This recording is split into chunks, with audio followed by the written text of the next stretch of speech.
at the mirth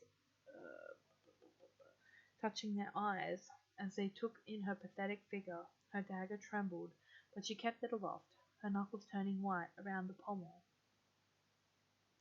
A quick glance revealed that Calden was still faced two opponents, both more skilled than those littering the mouldy floor, demanding his full attention. But that didn't keep him from peering back toward Kiva and noting the large man stalking her way. "What are you waiting for?" he yelled, blocking an overhead swipe that would have split his skull in two. "Run!" The command unfroze her brain, prompting her to turn and flee from the kitchen. She sprinted down the hallway in search of a hiding place, two pairs of heavy footfalls chasing her after her. The pain in her head was secondary to the panicked awareness that she was in no condition to fight anyone, let alone her hulking pursuers. She couldn't reveal who she was with Cowden so close, but she stood no chance if they... There, an open door, halfway down the hall. Kiva ran straight through it and into the dark room, lit by the sliver of moonlight peeking through the filthy window. Seeing no other exit, she slammed the door shut and slid the bolt in place, praying the lock would hold. The doorknob rattled, a heavy thump sounding as one of the men shoved his weight against it. "You really think this will stop us, Poppet?" he called, the hinges groaning. His next shove had enough force to crack a line through the air.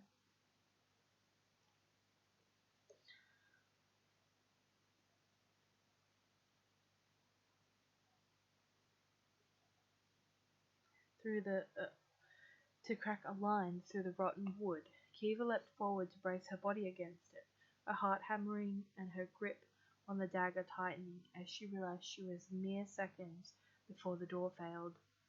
Before she had mere seconds before the door failed entirely. The loudest thump yet echoed in her ears, followed by a muted oath and a thud that had the very walls shuddering, and she knew the time had come. There was no way for her to communicate that she was on their side, nor would they believe her if she tried. She had only one choice. She had to fight. A solid boot smashed into the door, splintering the wood around the bolt, and another kick thrust it open, sending Kiva flying. Not allowing herself to hesitate, she spun and roared into the face of the figure bearing down on her in the darkness, slashing out blindly with her dagger, and feeling a sickening lurch when the blade sank through flesh. "Damn it, Kiva! What the hell?"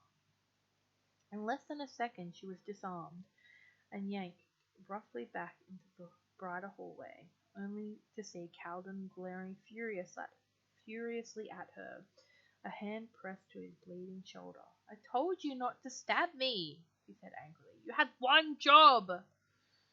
"Cowden," she gasped, automatically reaching towards his wound. "I'm so sorry, She inhaled sharply and snatched her hands away, shoving them behind her back. No. It was just a trick of her eyes, that was all. Just the adrenaline flooding her veins. Just the head wound making her see things, making her see the golden light start to glow from her fingers, where she'd reached for the prince. The golden light of healing magic. Magic no one could know she wielded, especially not a Valentis prince. Kiva fisted her hands so hard that her nails pricked her skin, daring to look up and meet Cowden's gaze. A relieved breath whooshed out of her, and she found him scowling at his wound, offering no indication that he'd seen anything strange. "Are you all right?" Kiva asked feebly. Cowden's cobalt eyes speared hers. "This," he indicated his shoulder, "is not how you make friends, and it's definitely not how you keep them." "I'm sorry," Kiva repeated, her voice thick with regret. She kept her hands behind her back, even if the healer instincts urged her to inspect this injury. "I thought you were... I know what you thought," Cowden said, jerking his chin toward the two men on the ground.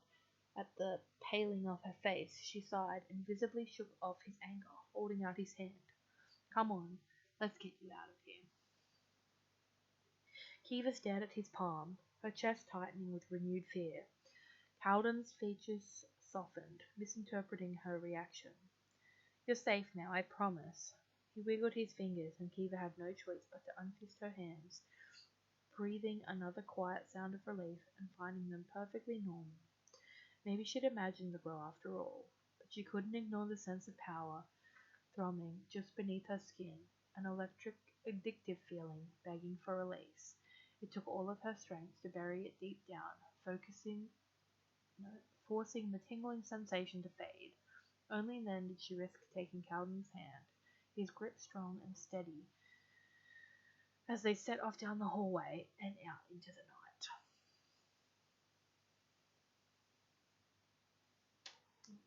After 5. On page 47. Alright, so now we're at 11% of the book read, so I will stop there because I feel like I'm just jumbling words at this point. So, yeah, I don't think there's anything else. I can't afford those. Maybe if I click some more.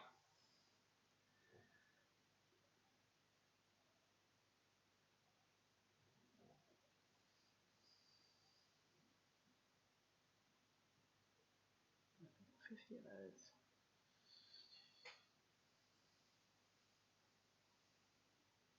Alternate timeline. Nice. Alright. Well, I'm going to leave it there. We will be back next week to read some more chapters and go from there. So thank you all for watching. Oh, there's a gold. Oh, wait. Hang on. Let's finish this.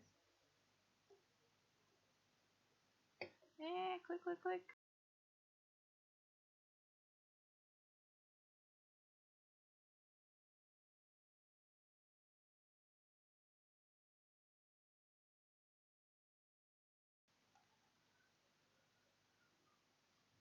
News. Cookies tested on velvet worms found to have no ill effects.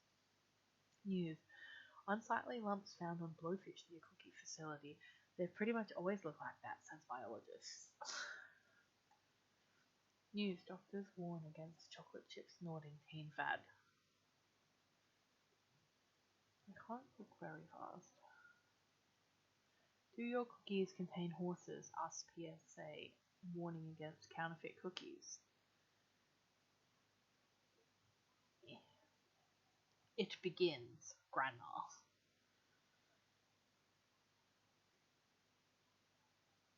It begins. Come and give Grandma a kiss. Grandma.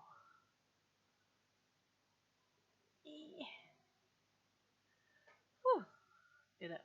Crowds of meowing kittens with little hard hats reported near local cookie facilities. That is cute. Anyway, as I said, thank you everybody for watching, and thank you everybody for anybody watching over on the YouTube page. We will see you next week for the continuation of Skievers' Idle Book Club and the Gilded Cage. So thank you all for watching. Good night and stay safe.